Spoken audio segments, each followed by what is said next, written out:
कि यूपीएससी के इंटरव्यू तक पहुंचने वाला एक युवक कैसे किडनैपर बन गया, सिम्बायोसिस से एमबीए करने वाला युवा जो है वह कैसे हत्यारा बन गया और हनीमून बनाने दोस्त के पैसे कर्ज लेकर जाता है और उसी कर्ज को चुकाने के लिए वो किडनैप करता है और वो बच्चे की हत्या कर देता है। रांची के बरियातू थाना क्षेत्र के एदलहातू से 3 मार्च की रात को 8 साल के एक बच्चे का अपहरण किया गया था।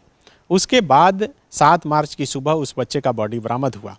इस मामले में परिजन बहुत आक्रोशित हुए। जिस दिन ये बॉडी 7 मार्च को बरामद हुई थी, उसके बाद पोस्टमार्टम हाउस में पहुंचकर जो आक्रोश है वो परिजनों ने व्यक्त किया था। उसके बाद बरियातू थाना के सामने रोड को जाम कर दिया था। फिर पुलिस ने आश्वस्त किया था कि 24 घंटे के अंदर अपराधी को पकड़ लिया जाएगा और ठीक 24 घंटे के बाद पुलिस ने अपराधी को पकड़ लिया है और राजधानी रांची के बरियातू थाना क्षेत्र से शौर्य नाम के जिस बच्चे का अपहरण किया गया था और उसके बाद उसकी हत्या कर दी गई थी, उस मामले का खुलासा पुलिस ने कर दिया है।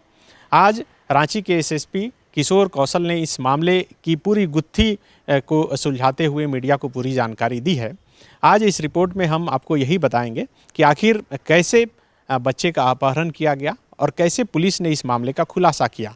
लेकिन इन दोनों के बीच जो कई महत्वपूर्ण बातें हैं वह सचमुच में चौंकाने वाली है, क्योंकि यूपीएससी के इंटरव्यू तक पहुंचने वाला एक युवक कैसे किडनैपर बन गया, सिम्बायोसिस से एमबीए करने वाला युवा जो है वह कैसे हत्यारा बन गया, एक युवा जो शादी करता है और हनीमून बनाने दोस्त के पैसे कर्ज लेकर जाता है और उसी कर्ज को चुकाने के लिए वो किडनैप करता है और वो बच्चे की हत्या कर देता है। जिस तरह से बच्चे का शव बरामद हुआ था वो उसे कोई भी देखता तो कहता कि बहुत बेरहमी से हत्या की गई है और यही वजह है कि वो आक्रोश 7 मार्च जब बच्चे का बॉडी बरामद हुआ था तो वो सड़क पर भी देखने को मिला। अब आइए आपको विस्तार से बताते हैं कि आखिर कैसे इस घटना को संजीव कुमार पांडा, जो कोडरमा के डोमचांच के रहने वाले हैं, उन्होंने इस घटना को अंजाम दिया। दरअसल संजीव कुमार पांडा जो है वह शौर्य के पिताजी राजू गोप के घर में ही किराएदार के रूप में रहते थे।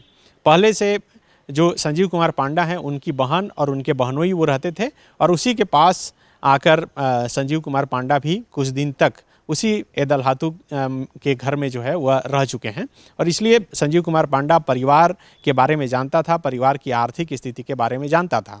और जैसा कि रांची के एसएसपी किशोर कौशल ने बताया कि कई कर्ज जो हैं वो संजीव कुमार पांडा पर थे। एक तो वह शादी के बाद जब हनीमून मनाने गया तो उसके पास इतने पैसे नहीं थे कि वो हनीमून मनाने जा सके और दोस्त से पैसे कर्ज लिया और उसी पैसे से वो गया था। दूसरी बात जो निकलकर सामने आई है वो ये है कि एक्सिस बैंक से करीब 2.5 लाख रुपए संजीव कुमार पांडा ने कर्ज लिया है। अब आपको बताते हैं कि आखिर कैसे इस पूरी घटनाक्रम को अंजाम देने के लिए संजीव कुमार पांडा ने एक प्रोफेशनल किडनैपर की तरह रणनीति बनाई। सबसे पहले 25 तारीख को जो है संजीव कुमार पांडा जब वो तैयार कर चुका था कि आखिर कैसे बच्चे को किडनैप करना है तो एक नया सिम कार्ड लेता है।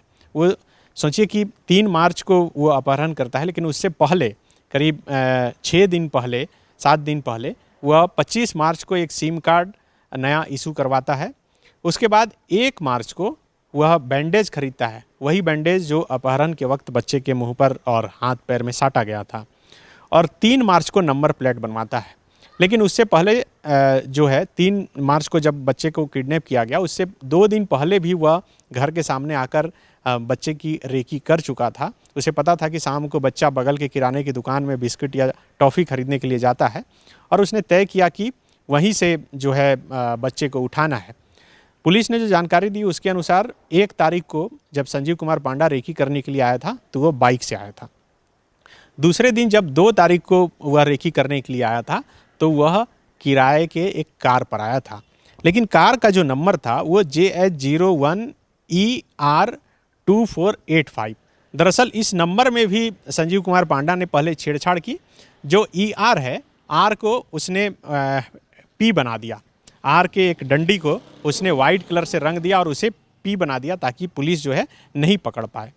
लेकिन किडनैपिंग के दिन, जिस दिन वह किडनैप बच्चों को उठाने के लिए आया, उस दिन उसने अपने कार के नंबर को पूरी तरह से पलट दिया। पुलिस ने जो जानकारी दी है उसके अनुसार संजीव कुमार पांडा ने बूटी मोड़ में एक दुकान से नया नंबर प्लेट बनाया और उस नंबर प्लेट में नंबर लिखा BR01EH4217 अब देखिए यहाँ बहुत इंटरेस्टिंग है। दरअसल ये जो नंबर है वो संजीव कुमार पांडा ने एक फेक नंबर डाला। पुलिस ने सोचा कि रैंडमली कोई नंबर संजीव कुमार पांडा की तरफ से लिखवा दिया गया हो, लेकिन नहीं, उसने यहाँ पर अपना सातिरपना दिखाया। इस फर्जी नंबर को बनवाने से पहले संजीव कुमार पांडा OLX पर गया। OLX पर उसने स्विफ्ट डिज़ायर वाइट कलर करके सर्च किया, वो भी बिहार के नंबर का। तब उसे बिहार के दानापुर का यही नंबर आया। पुलिस के हाथ जब बच्चा का अपहरण कर लिया गया, उसके बाद जब पुलिस के हाथ CCTV फुटेज लगे और उसमें ये नंबर दिखा BR01EH4217, तब पुलिस ने जब उसे सर्च किया तो सचमुच में दिखा कि वाइट कलर का स्विफ्ट डिज़ायर कार है और पुलिस को भरोसा हो गया कि बिहार के दानापुर का कोई क्रिमिनल है और वही बच्चे का अपहरण किया है। और पुलिस की एक टीम दानापुर भी पहुंच गई थी, लेकिन ऐसा हुआ नहीं।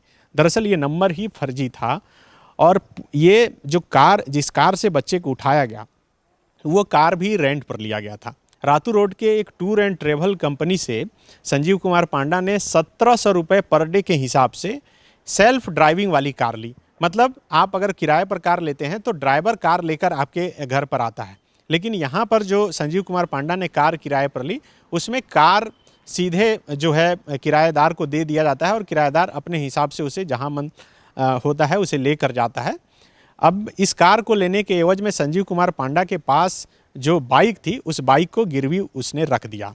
लेकिन यहाँ पर गौर करने वाली बात है कि संजीव कुमार पांडा पहले राजू गोप के घर पर रहता था, लेकिन अब वो घर पे नहीं रहता था।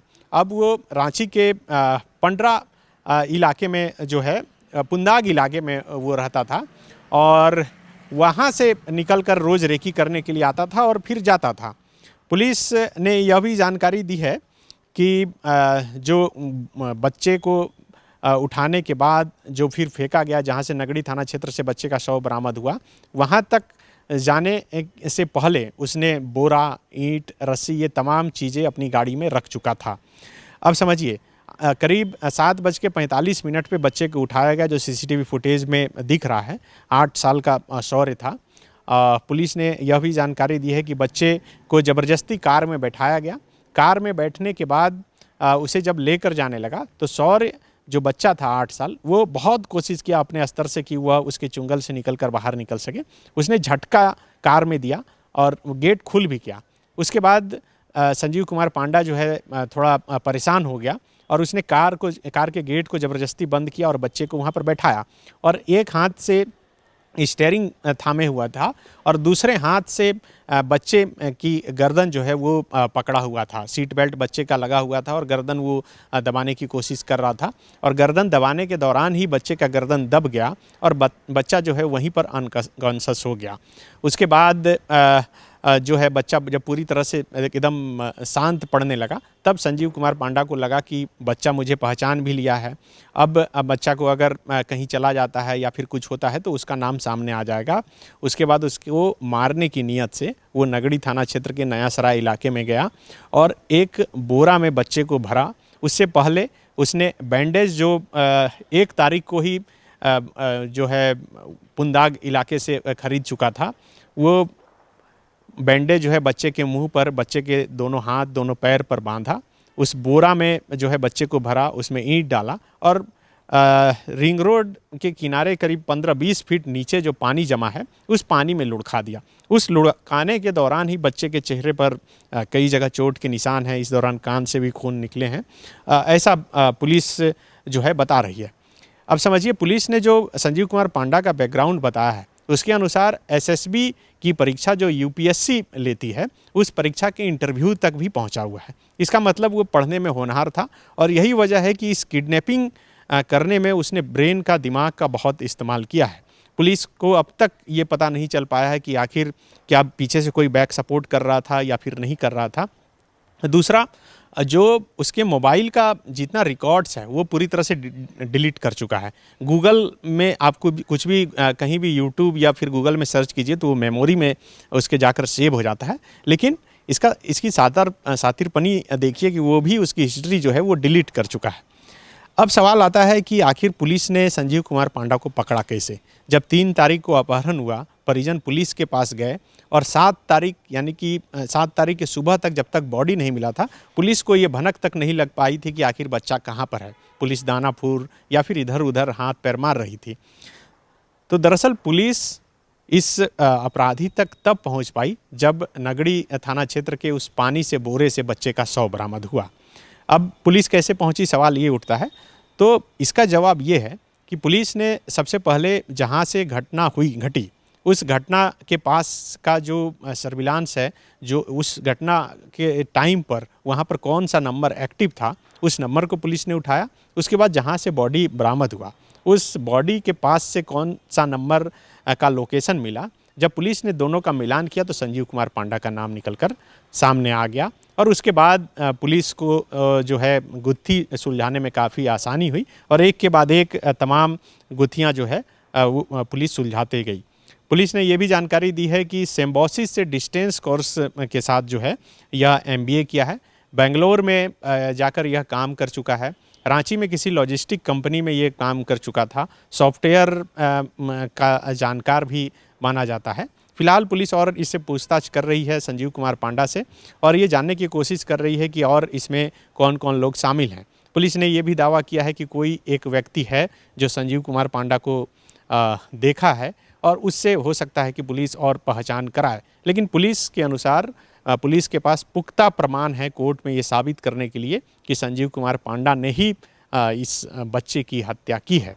जिस निर्ममता से हत्या की है, मुझे लगता है कि कड़ी से कड़ी सज़ा अपराधी को मिलनी चाहिए और यही वजह है कि परिजन के साथ साथ पुलिस भी चाहती है कि फास्ट ट्रैक कोर्ट में जो है ये मामला जाए और से जल्द जो अपराधी है संजीव कुमार पांडा उसे सज़ा मिल पाए। शुक्रिया।